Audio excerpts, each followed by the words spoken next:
Paul writes against people who continue in their sinful ways and try to encourage such practices in others. That's really what he's talking about when he talks about, let no one deceive you with empty words. In other words, hey, don't follow the people that not just make mistakes, but the people that continue to live in those ways that are sinful towards God. And not just that, but they try to encourage you to live that way as well. And so that's the big question I have this morning, is are you living in sinful ways? Not just making mistakes, but are you intentionally living in a way that is against God, like continually, not just every once in a while, but continually living in a way that is against God? And are you encouraging others to do the same? You see, we should be wary of people who oppose Christianity and are more likely to influence us for evil instead of good. Right? We should be like, whoa, whoa, whoa. You're opposing the message of the gospel of Jesus Christ, and you're trying to influence us for evil instead of good. And then you'll see Paul, he touches on something very interesting here. He doesn't just talk about that they won't have inheritance in the kingdom, but he touches on it in verse 6 of Ephesians chapter 5. He says, such things, because of such things, God's wrath comes on those who are disobedient. God's wrath. Like, how does God destroy something, particularly in the New Testament? It's very interesting when you look at Romans 1, for instance. Romans 1, if you read through it, Paul touches on the different areas that he touched on in Ephesians chapter 5, but he expands on them. He expands on them quite a bit. But it's interesting when it comes to the wrath of God, what he talks about. It's actually the only place where the wrath of God in the New Testament is really expanded on in terms of, hey, what does the wrath of God look like tangibly right now in the present? And what Paul says in terms of the wrath of God is, hey, I think he opens it up in Romans 1. The wrath of God is being poured out. And what does it talk about in terms of the wrath of God? It's giving people over to the ways that they want to live, that are contrary to the ways that God wants them to live. Right? I think in Romans 1, he talks about they exchange the truth of God for a lie. They try to live a way that is not what God has asked them to live. And again, he lists way more than just what we see in Ephesians 5. He expands on it quite a bit. You'll see something in Ephesians 5 when we read it. You'll see what Paul says here. It says, find out what pleases God, or find out what pleases the Lord. It's interesting to think about. Find out what pleases the Lord. Right? Let's not just do our own thing, but let's find out. Let's see what pleases the Lord. You see, often our acts reflect our faith. Right? In Matthew chapter 5, verse 15 and 16, it says, neither do people light a lamp, right, and put it under a bowl. Right? Anybody ever light a lamp and you put it under a bowl? It doesn't really make sense, right? What's that? It would smother it, right? Instead, they put it on a stand and give light to everyone in the house. In the same way, let your light shine before others, and they may see your good deeds and glorify your Father in heaven. So find out what pleases the Lord, right? And then act upon it. But it's interesting when he's talking about, hey, find out what pleases the Lord. He uses this interesting word in the Greek, and if you want to simplify it, it's to test. Like, test it. Right? We know that we're living as Christians in this aspect of, hey, salvation on one side and judgment on the other side to come eventually. We're set under God's searching eye.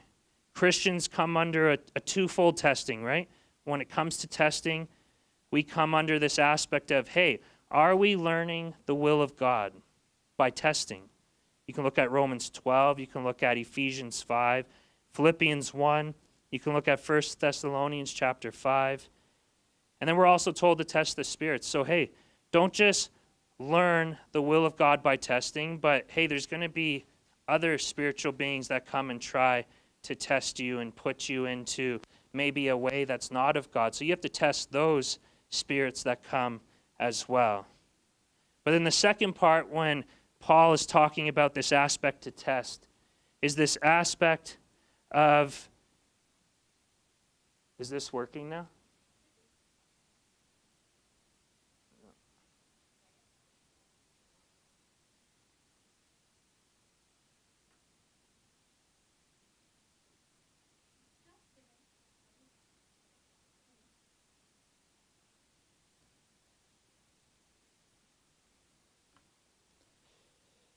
But it's this other word, right? So there's this test, and we look at this testing in terms of learn the will of God by testing, right? So, hey, it's a process. It doesn't come right away. It's a testing. And then, hey, when we're learning the will of God, right, what he wants in our lives, then there's also this aspect of, hey, testing the spirits that come up around us. But then there's also this aspect of testing ourselves. Have you ever heard of that before? Test ourselves. 2 Corinthians 13 and 1 Corinthians 11, it talks about this aspect of testing ourselves. Right? And so the big question here is, what is true in God's sight? Right? Not just in our sight, not just what we think is true. Right? I don't know about you, but sometimes when I think something is true, I go and search in the Bible, and I'm like, oh, maybe that's actually not true.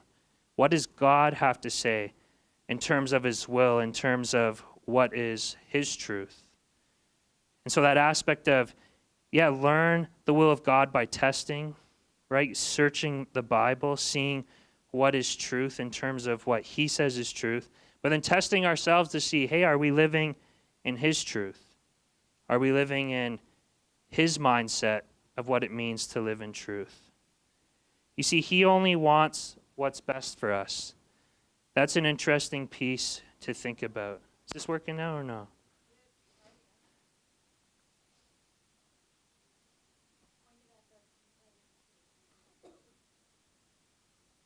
That's okay. Are you guys following? All right. I'm not going to deal with that anymore. So he only wants what's best for us, right? But there's this aspect of, he wants what's best for us, but he wants us to live according to his truth, according to what he would want us to do with our lives. You see, it's not just about behavior or customs, right? Like, it's not just like, hey, you must behave this way, or you must have this type of custom for your lives. Like, it's not just about that, but it's actually a value that's rooted in our mind. Like, hey, have this in your mindset. Have this at the core of who you are. Not just, hey, behave this way, or have this custom in your life. No. Have it rooted in your mind, like, no, this is the way I am. Like, this is deep within me. This is something that is rooted. It's the way I live my life. And you'll see the last really big part that he talks about is expose the fruitless deeds. You see, in our society, when we talk about expose the fruitless deeds, silence may be interpreted as approval. So what he's getting at here is we need to speak up for what is true, what is holy, what is right. Right? Silence may be interpreted as approval. So speak up for what is true, what is holy, what is right. I mentioned Romans 1 earlier, and I said that in Ephesians 5, like Paul talks about a few things that he would say aren't right, aren't part of what God would say in terms of truth. And then again, he expands on it. He expands on it quite a bit. In Romans 1, he starts off by saying, like, hey, let's just read it for a moment. This is very interesting in Romans 1. In Romans 1, he says this starting in around verse 19. He says, since what may be known about God is plain to them, because God has made it plain to them. For since the creation of the world, God's invisible qualities, his eternal power and divine nature, have been clearly seen, being understood from what has been made known, so that people are without excuse. So he's pointing back to the creation account. When we look at Jesus in terms of the creation account, it's very interesting to see that Jesus affirms that Adam and Eve were created. If you look in Mark chapter 10, verse 6, he actually points back to Genesis chapter 1, verse 27, and he affirms that Adam and Eve were indeed created. They were people here on this earth. And then again, there's this aspect that man will leave mother and father and be joined to his wife. That's what Jesus said, pointing again back to Genesis chapter 2, verse 24. And then again, Jesus confirms Noah's Ark, this aspect of what happened in Noah's Ark, if you look at Matthew 24. And so you see that Jesus, he pointed back to the creation account. He's like, hey, no, like this is here in the present, but we're looking back to the past. He affirms the creation account, just like here in Romans chapter 1, Paul says, hey, since the beginning of creation, the beginning of the world, people are without excuse. And so this aspect of today's fruitless deeds, right? In Romans 1, Paul goes through this massive list of fruitless deeds.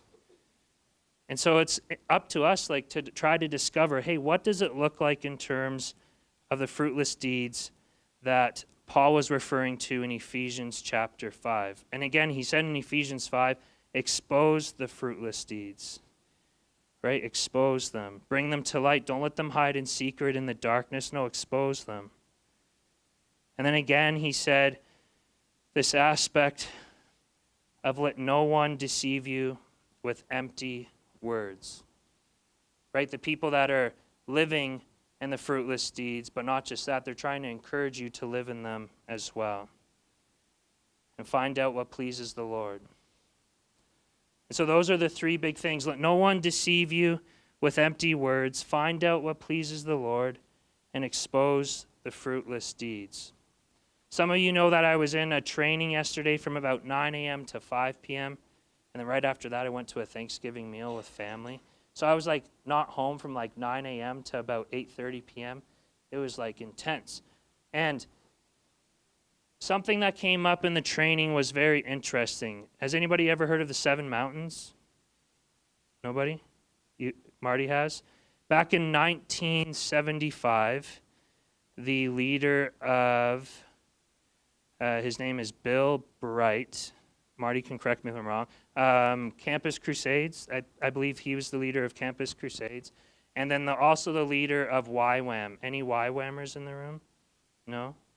No. So YWAM, this Youth with a Mission, it's this big missions organization that usually pushes out a lot of young people to go and serve around the world.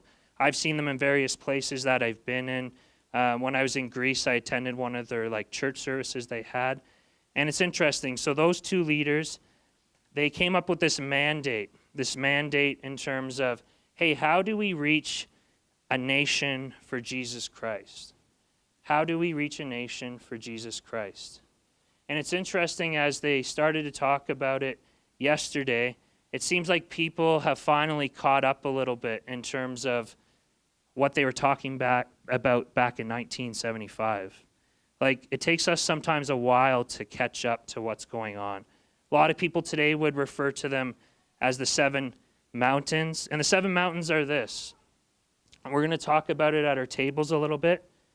The 7 mountains are the church, business, family, education, government, healthcare, and the arts or entertainment. And with government is often the army as well, very closely connected in many nations. And so yesterday we were kind of going through this a bit, and I think it fits well with what we're seeing in Ephesians chapter 5 and in Romans 1. That's very closely connected with Ephesians 5. Is this aspect of, hey, how do we reach a nation for Jesus Christ? Hey, is the church actively living out the gospel? Is the church not just understanding that the reveal part of the gospel, but is the church actively living out the gospel? Now, it's interesting when we think about the church, For many years, if you think about the church, it was a place that you would just come to and gather. That's what people have considered the church for many years. It actually goes back to Ephesians a little bit. When I first started talking in Ephesians chapter 1, I told you guys that, hey, Ephesus was this interesting place. This interesting place that was a port city, right? So it was a place of business, massive place of business. It had many temples, so it was definitely a religious place. Different religions would gather there. It had this amazing amphitheater. I believe it was for 5,000 people or so. This place of art, this place of entertainment. And as you continue to look at many of these things, it's interesting to think about the word we use for church, right? It never just started when followers of Jesus started to be called the church.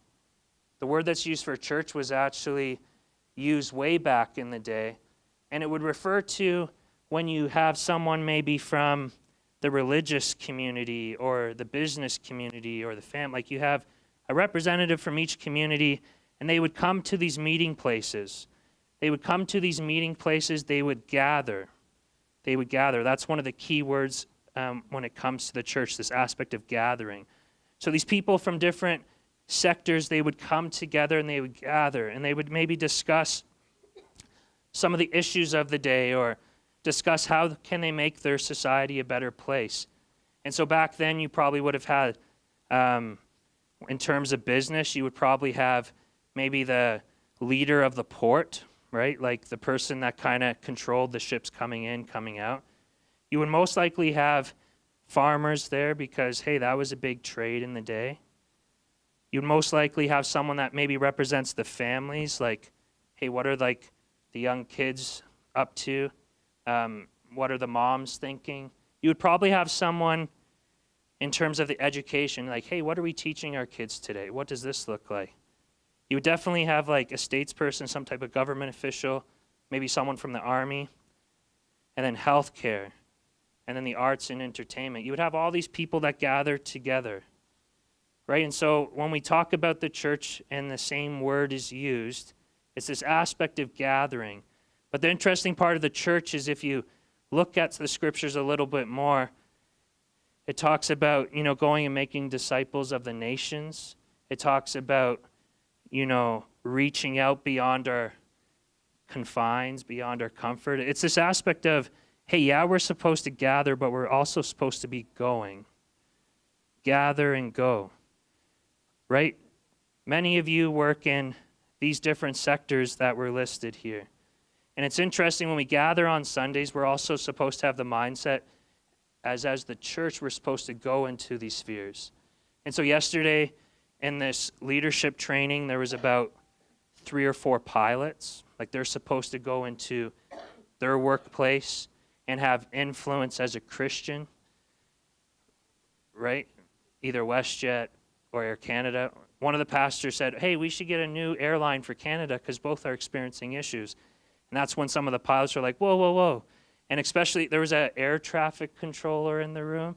He's like, no, that's not going to happen because we already have enough issue in terms of trying to get planes to land properly and not collide and everything else, right? But there was quite a few different people represented. And it's interesting, like when we talk about let no one deceive you with empty words, right? We all go into different areas of society. Are you going to allow the different people that you interact with to deceive you maybe with empty words if they're not followers of Jesus, if they're trying to allow you to maybe enter into a different way of thinking? This happens to me quite often. There's people that come and talk to me and they say, hey, like, you should do things this way or you should think this way. There's a gentleman I message with every single week, and this is often what comes up. You should do things this way. But then this aspect of find out what pleases the Lord, and expose the fruitless deeds, but live it out in your everyday life. We have quite a few sectors represented at this church. Live it out in your everyday lives. And so at our tables, we're going to read about, I think, 5 different scriptures, and then we're going to focus on a few questions that talk about what we looked at in Ephesians 5 today, this aspect of, hey, what does it look like to not be deceived with empty words? What does it look like to find out what pleases the Lord? And what does it look like to expose the fruitless deeds? So let's get into our tables and let's read about it and let's talk about it.